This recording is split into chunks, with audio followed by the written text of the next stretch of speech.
Hello everyone and welcome back to another AFK journey video. In this video I wanted to talk about my biggest Slumber Essence mistakes or regrets I have because Supreme League is going on right now. Teams are getting more competitive. We're going to be going to the Swiss stages right now, and in my bracket for Supreme League I have two players who are higher base power than I am, and both very strategic competitive PvP players. So it is not going to be anything easy to even try to make it into top 1, top 2. And I am obviously trying to aim as best as I can for top 1, right? So really what I have realized and noticed is the heroes I want to talk about are actually going to be these 5 I have labeled up at the top here. I regret basically the investment into these heroes, not completely. We're going to talk about it one by one, case by case basis, but that's what we're going to be talking and highlighting this video, and hopefully this can help all of us improve our allocation in the future and make sure that we only make the most biggest reward investments, right? Now, the overall good news is Slumber Essence is never actually wasted, because when you get an EX reset ticket, like from the season milestone rewards or end of season rewards, or even if you buy them from the Emporium shop once per month, you will be able to reset your character and get your Slumber Essence all back, all refunded. So that's why I'm not heartbroken over my investment, and that's also why I made some investments thinking, oh, I might use them for a while, but probably I will be resetting them in the future. But yeah, these 4 heroes are what I want to talk about first. So first we're going to talk about Marcille. Now, why do I regret Marcille? The thing is, when you are examining the top tier meta PvP teams, which are going on right now in Supreme League, Marcille has a very difficult chance of clearing any of them. And realistically speaking, there's only really one of a top level team right now that Marcille is actually a favorite to win. The other teams is even if you give her Dunlinger support, even if you're allocating a lot of resources just by giving her Dunlinger, she's not having a good chance of clearing 3 to 4 out of the top meta PvP teams, and that's too low in my opinion. So basically what ends up happening is your Marcille team, or my Marcille team, is basically like a fodder team. Obviously when I'm facing players who are under upgraded compared to me, it's no question, we're not talking about that. We're talking about if we're aiming for rank 1 position or even rank 2 position, we're gonna have to get through the top meta very competitive PvP players who have higher base power than me, so they have overall higher level of investment and upgrades. And so Marcille is not really cutting it in that tier, right? So that is why, even though I did use Marcille in the first round, group stages, and I probably will use her a bit more. Maybe this stage and a few more, but I will eventually, and probably for the finals, I probably will not be using her. That's my plan right now, basically.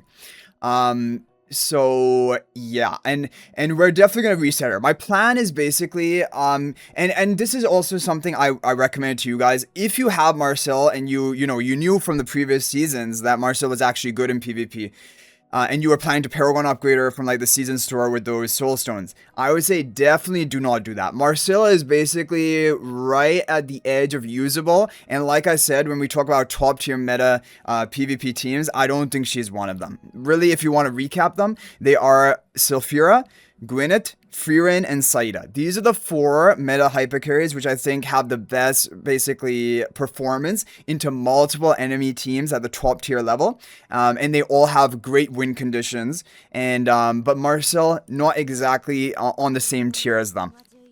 So that's the thing about her, and I'm planning to reset her. So like I said, I would say probably don't invest into your Marcille anymore. And when you don't need to use her anymore, or you have better team options, then just you can reset her at that point. Now, these other heroes were the supports. Now, these were a mistake that I made due to not understanding what the level 2 skill of refinement was for supports. When you read the text here, in rivalry mode, the first ally to drop below 40% health is healed for 160% health, attack multiplier, and granted shield. Now, it doesn't say that this is for all allies on your team. For some reason, I was thinking it was for all allies on your team, and then it would be a really powerful skill that you would want basically almost all of your supports in your team to have. But this is only on one specific ally, which means that it's not really going to get that much value. It's not a team-wide heal and shield. It's just one ally. When they drop a lower certain HP threshold, a bit of healing, bit of shielding, it is not impactful enough. And apart from that, Lorsan as well, he's not a top tier meta PvP hero. I got a little bit carried away with Lorsan because I was building a Marcille team using Lorsan and Dunlinger. is still a decent team. Don't get me wrong, it's not a bad team. But like I'm saying, when you talk about the top tier meta PvP comps, which I probably will do a video on pretty soon, the Dunlinger, Lorsan, Marcille, it can basically beat one of them. Maybe the Saida team if you're lucky. That's what I've basically noticed. The other teams, you're really hard pressed to actually beat them.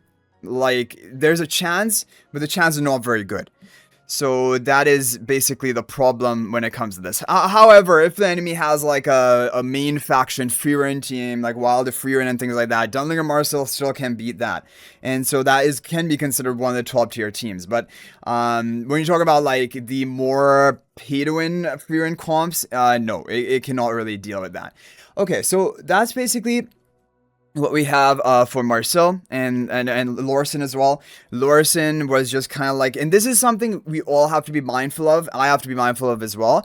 Like, you build a cool comp, you do some testing in duel battle, or it's working for you in Supreme Arena, and you're like, kind of get carried away, and you're like, this is the best comp ever. Like, at least this is what happens to me. I'm like, this is such a good comp. I'm gonna like, you know, I'm gonna feel this comp until the day I die type of thing. And but then you realize, oh, then you face some counter matchups, or the meta shifts slightly, and you find out that this comp is actually not that good. And so then you're sitting with a Lorsan at level 2, which you're not even using anymore. So yeah, that was a bit of an emotional investment into Lorsan. It wasn't a sensible investment. And also Lorsan, I think he can be used, but he doesn't really bring that much to the table, honestly speaking, for PvP. Because the chain, first of all, he needs to be alive for it to resummon the chain. There's also like a delay in the cast time of resummoning a chain, and the chain just deals a little bit of bonus damage. It deals some nice healing for the whole team, but like it's just not really changing the tides of the fight. Now, Hugin, I also regret. Number one, I'm not even using Hugin on any of my teams.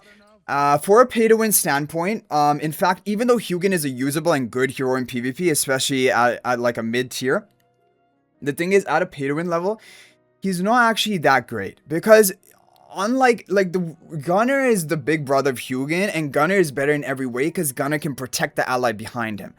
Hugin doesn't really protect the ally on your team that well. Like, he can shield them, but that is it. And the shield also is based on the timing of the health ratio of your team. He could shield like a hero which you don't want. It's not necessarily geared and focusing on your hyper carry.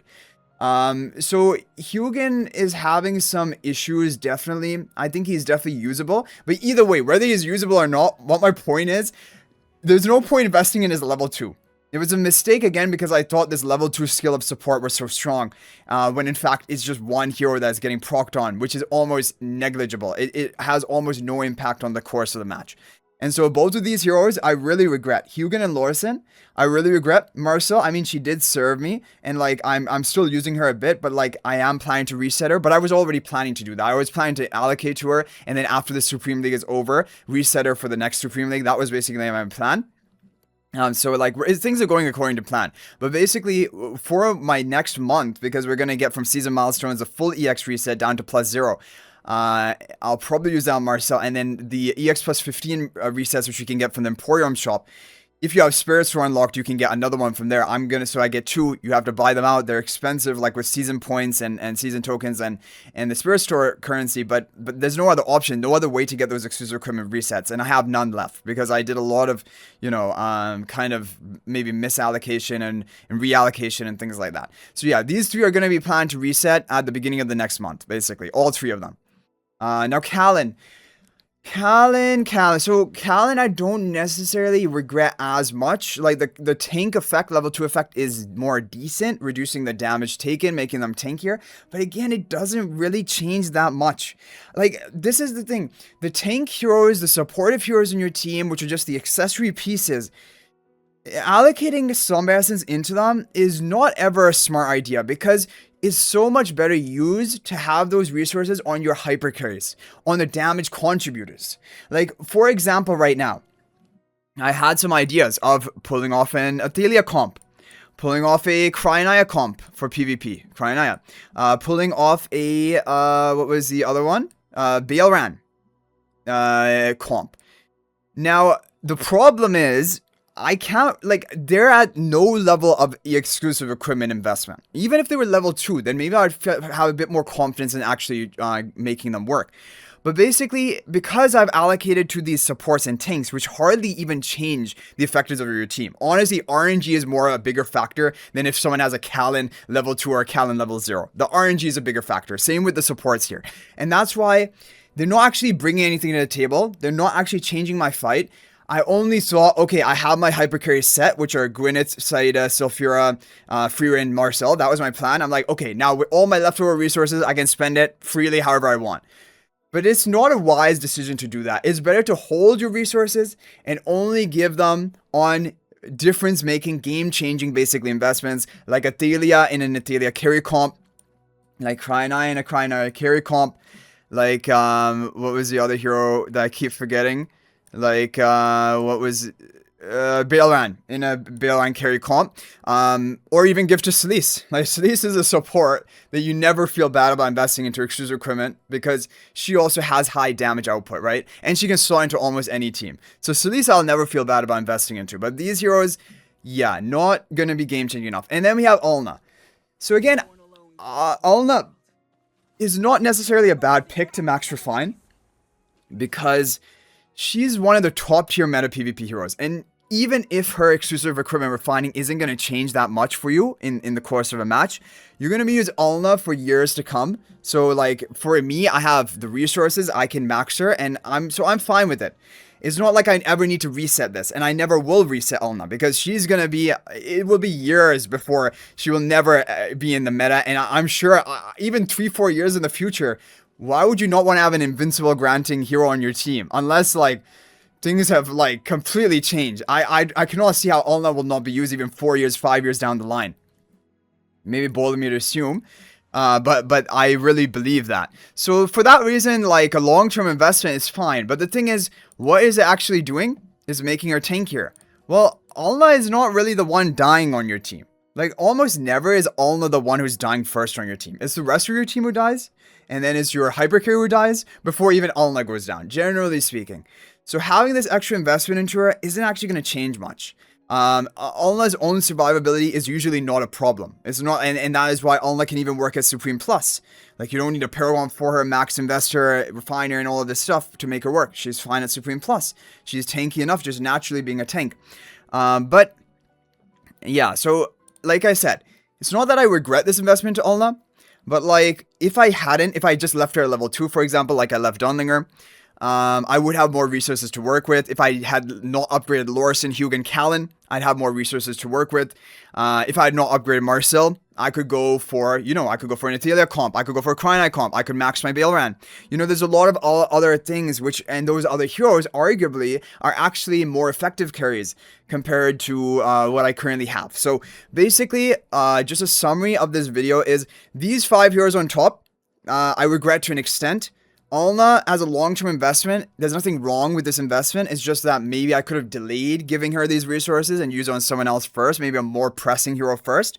The other 4 heroes I do regret. Marcille, I don't exactly regret because I'm making use of her for this Supreme League, but I am soon going to phase her out because I don't think she's actually competitive enough at the top tier, and I would like to lean in more towards a different comp.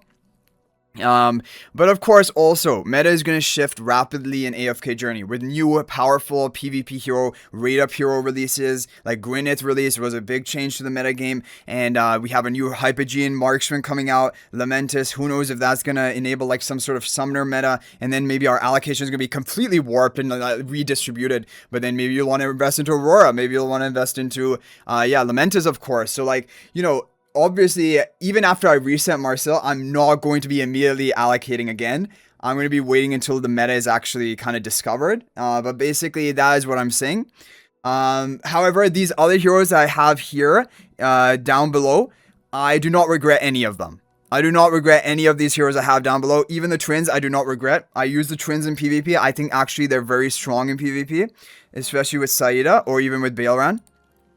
I think there's a lot of utility for them, and like by giving them this refinement, not only does it give it the level 2 skill, eventually we want to even get level 4 skill, but also it gives them a bit of damage reduction, it gives them energy recovery a bit, and twins, of course, their ultimate is really game changing. So like overall, I'm not upset with my lower down investments. I'm kind of really happy with all of them.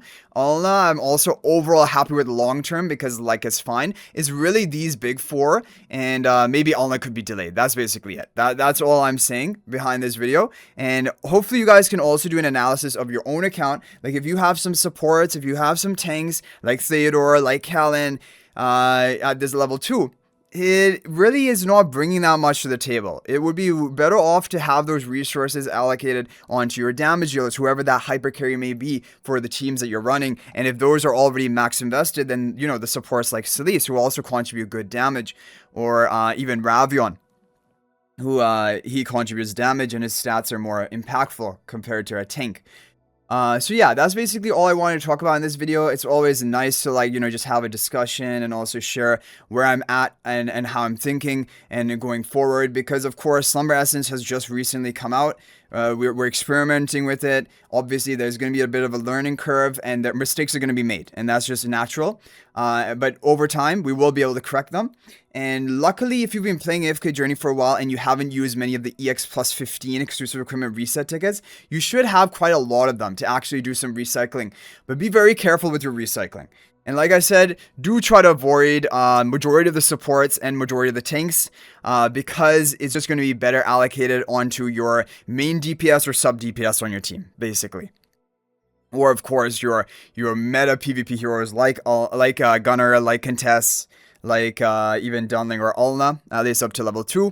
That would be better. Or yeah, bail on Hypercave if you're going to invest into him, but. Anyway guys, that is going to be it for this video. Hopefully it's helpful. Let me know your thoughts about all of this, and if you have any other mistakes of your own with Slumber Essence or any other tips you have about allocating it. That's always interesting to hear about because every account is different. I did try to discuss in general, like you know, not just from a pay to win, like my account level. What other heroes are priorities? You know, like Ravion could be, if Lily May is your carry, if Perseus is your carry. These are all good investments to make. If they're the main carry or the sub DPS on your team, they're going to be a good investment to make. But the tanks and the supports, try to stay away from them unless they are Celise. Celise, I would say, is really the exception to the rule, being the support that is, in my opinion, a pretty major upgrade priority, and Contest probably as well. But anyway, guys, that's going to be it for this video. Thank you all so much for watching. And if you're thinking about making a purchase in AFK Journey, please use my affiliate link for the official Farlight store. This is the best way you can support me and also gain 5% bonus Dragon Crystals on your purchase.